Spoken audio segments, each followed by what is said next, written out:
recording by Ansh music महली चौक भतारा लगाबो अच्छा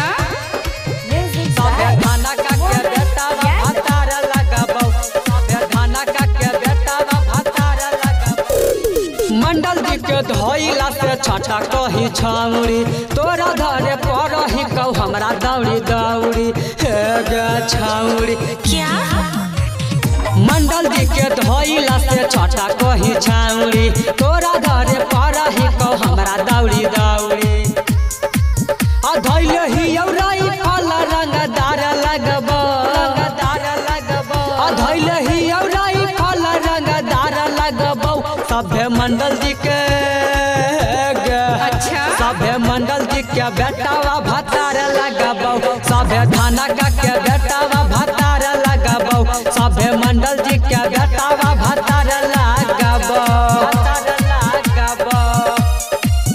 सभे थाना का के बेटावा भतार लगबो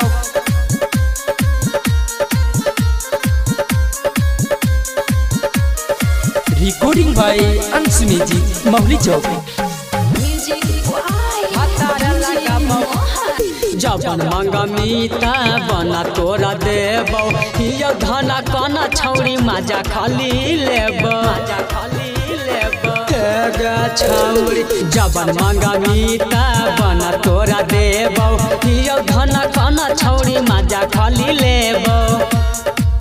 आ नहीं थकबो के छौरी लगातार करबो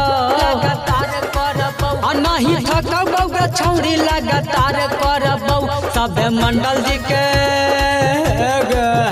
सभे मंडल जी के बेटा भतारा लगबो सभे थाना का के बेटा भतारा लगबो सभे मंडल जी के बेटा भतारा लगबो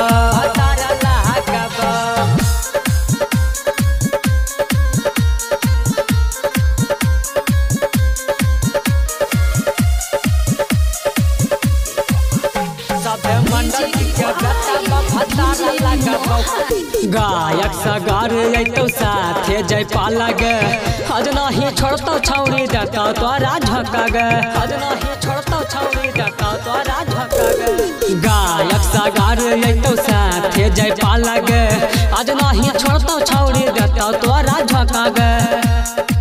आ तोरा ढोढ़िया में पानी अभिमन्यु भरत तोरा नाभि में पानी अभिमन्यु भरत सभे मंडल जी के सभे मंडल जी के बेटा भतार लगबो सभे थाना का के बेटा भतार लगबो सभे मंडल जी के